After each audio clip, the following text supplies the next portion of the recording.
वालेकुम, मैं हूं फैसल इकबाल और आप देख रहे हैं the spirit science academy official. आज का हमारा टॉपिक होगा ऑपरेशंस ऑन कॉम्प्लेक्स नंबर।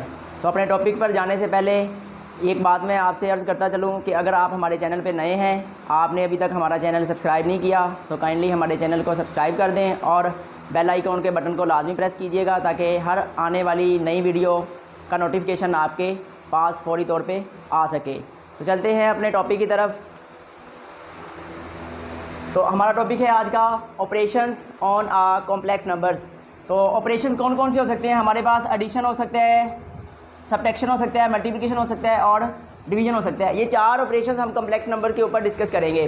तो हमारा पहला ऑपरेशन है एडिशन, यानी दो कॉम्प्लेक्स नंबर्स पर हमने एडिशन का ऑपरेशन ऑपरेट करना है। तो for two complex numbers Z1 and Z2, अब Z1 के अंदर A1 प्लस अयोटा B1 और Z2 के अंदर A2 प्लस अयोटा B2, ये हमारे पास जी दो कॉम्प्लेक्स नंबर्स हैं। इन पर हमने ऑपरेशन लगाना है एडिशन का। अब एडिशन का ऑपरेशन लगाएंगे तो हम इन दोनों कॉम्प्लेक्स नंबर्स को ऐड करेंगे। तो यहाँ पे हमने Z1 की वैल्यू लगा दी, यहाँ पे हमने Z2 की वैल्यू लगा दी और ब्रैकेट्स को हमने रिमूव कर दिया। जब ब्रैकेट्स को रिमूव कर देंगे तो रियल पार्ट्स को हम एक जगह पे इकट्ठा लिख लेंगे और ये जो हमारे पास इमेजिनरी पार्ट्स हैं इनको हमने एक ब्रैकेट में इकट्ठा लिख दिया। तो जब हमने दो कम्प्लेक्स नंबर्स को जमा किया तो आप देख सकते हैं कि जमा करने पर दोनों कम्प्लेक्स नंबर्स का सम भी एक कम्प्लेक्स नंबर ही आ रहा है। तो ये हमारे पास ऑपरेशन था एडिशन के ऊपर। अब हम चलते हैं सब्ट्रैक्शन के ऊपर। अब सब्ट्रैक्शन में क्या होगा, हम ये वाला ऑपरेशन लगाएंगे माइनस का। अब उसी तरह से हमारे पास दो कम्प्लेक्स नंबर्स होंगे Z1 और Z2 की फॉर्म में। हम दोनों कम्प्लेक्स नंबर्स को माइनस करेंगे। यहाँ Z1 की वैल्यू रख दी और यहाँ पे Z2 की वैल्यू रख दी हमने। अब माइनस को अंदर मल्टीप्लाई कर देंगे पहली वैल्यू के साथ भी और दूसरी वैल्यू के साथ भी, तो अंदर के एलिमेंट्स के साइन चेंज हो जाएंगे। जब साइन चेंज हो जाएंगे तो रियल पार्ट हम इकट्ठे करके लिख लेंगे और इमेजिनरी पार्ट्स को हम इकट्ठा लिख लेंगे। तो यहाँ पे हम लिख लेंगे A1 माइनस A2 और यहाँ पे हम लिखा प्लस का साइन और B1 की वैल्यू और B2 की वैल्यू। अयोटा कॉमन आ रहा था तो हमने अयोटा कर लिया कॉमन। तो ये हमारे पास आ गया सब्ट्रैक्शन फॉर्म। दो कम्प्लेक्स नंबर को जब हम माइनस करें तो आंसर भी एक कम्प्लेक्स नंबर आएगा। जिस तरह हमने ऊपर देखा कि दो कम्प्लेक्स नंबर्स को ऐड करेंगे तो आंसर कम्प्लेक्स नंबर आया, इसी तरह दो कम्प्लेक्स नंबर को माइनस करने पर आंसर भी एक कम्प्लेक्स नंबर आएगा। अब हम चलते हैं मल्टीप्लिकेशन की तरफ। अब ऑपरेशन लगाएंगे हम मल्टीप्लिकेशन वाला। तो हमारे पास दो कम्प्लेक्स नंबर होंगे A प्लस अयोटा B की फॉर्म में। हमने उनको प्रोडक्ट करना है तो प्रोडक्ट को यूँ लिखा जाता है Z1 मल्टीप्लाई बाई Z2। अब यहाँ पे हमने Z1 की वैल्यू लिख दी, यहाँ पे Z2 की वैल्यू लिख दी। अब हम मल्टीप्लाई किस तरह से करेंगे, ये पहला रियल पार्ट है, रियल पार्ट को इस पूरी दूसरी ब्रैकेट के साथ मल्टीप्लाई करेंगे, फिर प्लस अयोटा B को अगली पूरी ब्रैकेट के साथ मल्टीप्लाई करेंगे।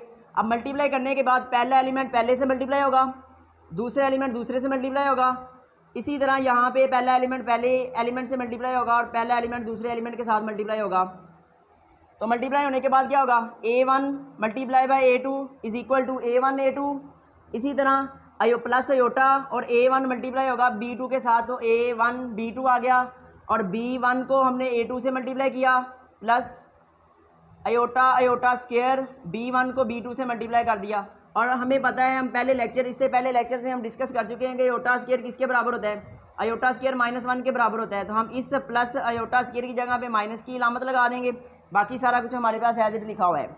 अब यहाँ पे भी हमारा वही काम होगा, रियल हम इकट्ठे करके लिख लेंगे और इमेजिनरी को इकट्ठा लिख लेंगे। तो अब इमेजिनरी के अंदर दोनों के अंदर अयोटा आ रहा है तो अयोटा कॉमन कर लिया। तो जब हमने दो कम्प्लेक्स नंबर्स को मल्टीप्लाई किया तो आंसर भी एक कम्प्लेक्स नंबर ही आया। इसी तरह हमारे पास इसकी चौथी प्रॉपर्टी है जो ऑपरेशन नंबर 4 हमने लगाना है, डिवीजन वाला। डिवीजन में भी हमारे पास दो कम्प्लेक्स नंबर होंगे Z1 और Z2 की फॉर्म में।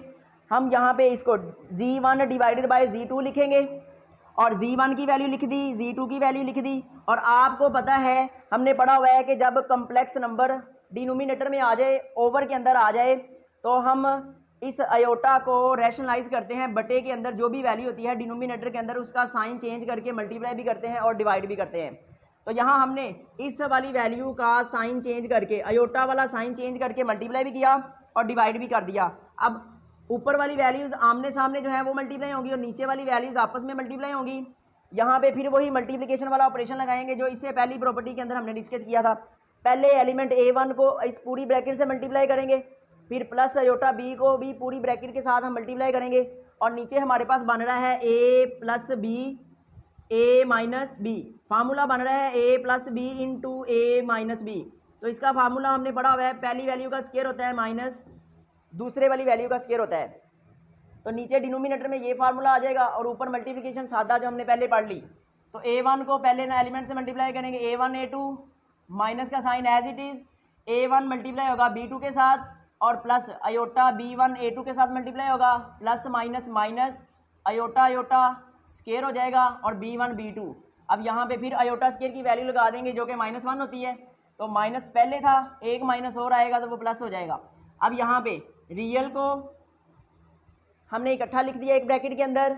इसी तरह से यहाँ पे हमारे पास दो इमेजिनरी पार्ट्स हैं, हम यहाँ से अयोटा कॉमन ले लिया, प्लस अयोटा कॉमन ले लिया, बाकी रह गया A2 B1 और माइनस A1 B2, ये आ जाएगा। तो अब इसके बाद हम क्या करते हैं, ये रियल पार्ट है, रियल पार्ट के बटे को लैदा कर देंगे रियल पार्ट का, और इमेजिनरी पार्ट के बटे को लैदा कर देंगे। तो हमारे पास ये बन गई A शक्ल और प्लस ये बन गई B शक्ल।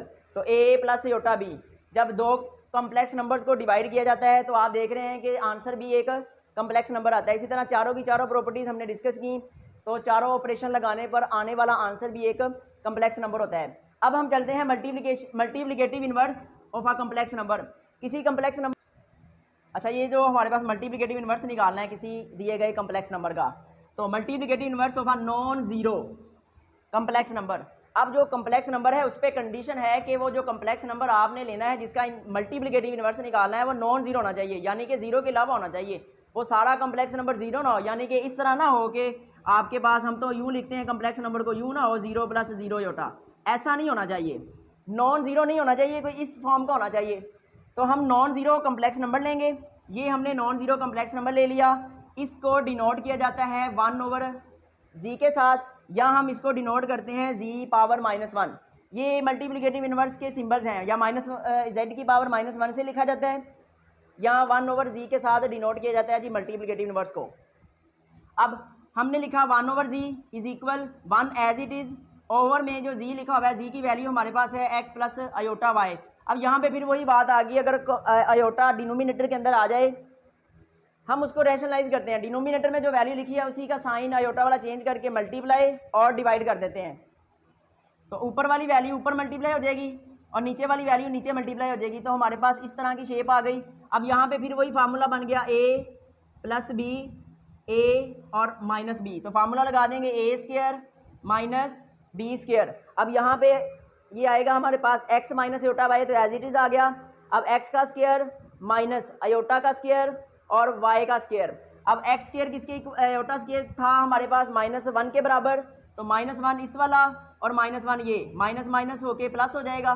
तो ये आ गया x square plus y square. अब बटे अलग अलग कर दें, x का डिनोमिनेटर अलग कर दें और y का अलग कर दें, तो हमारे पास ये फॉर्म बनी x/x square plus y square और plus into minus y/x square plus y square. Iota मैंने लिख दिया दूसरी साइड पे। आप अयोटा इस प्लस के साइन के फौरी बाद भी लिख सकते हैं, या इस एलिमेंट को लिखने के बाद भी आप लिख सकते हैं। तो अगर हमने इसको ऑर्डर पेयर की फॉर्म में लिखना हो तो ऑर्डर पेयर को आपको पता है कि हम कोमा की फॉर्म में लिखते हैं, तो रियल पार्ट लिखेंगे, कोमा लिखेंगे और इमेजिनरी पार्ट लिख देंगे, तो ये हमारे पास आ जाएगा। इस तरह के हमारे बुक के अंदर क्वेश्चन भी हैं, वो आपसे कहेगा कि आपने मल्टीप्लिकेटिव इन्वर्स निकालना है, तो आप सीधा सीधा ये एक फार्मूला याद रखें। आप इसको ऑर्डर पेयर की फॉर्म वाला याद रख लें, या आप इस एडिशन की फॉर्म में याद रख लें। आपने फार्मूला लिखना है वहाँ पे और वैल्यूज़ पुट करनी है जी, हमारा मल्टीप्लिकेटिव इन्वर्स का आंसर आ जाएगा। तो आज का हमारा टॉपिक यहाँ तक था। इंशाल्लाह अगले लेक्चर में हमारी फिर मुलाकात होगी। अगर आपने अभी तक हमारा चैनल सब्सक्राइब नहीं किया तो काइंडली हमारे चैनल को सब्सक्राइब करें। मिलते हैं इंशाल्लाह अगले लेक्चर में, तब तक के लिए अल्लाह हाफिज़।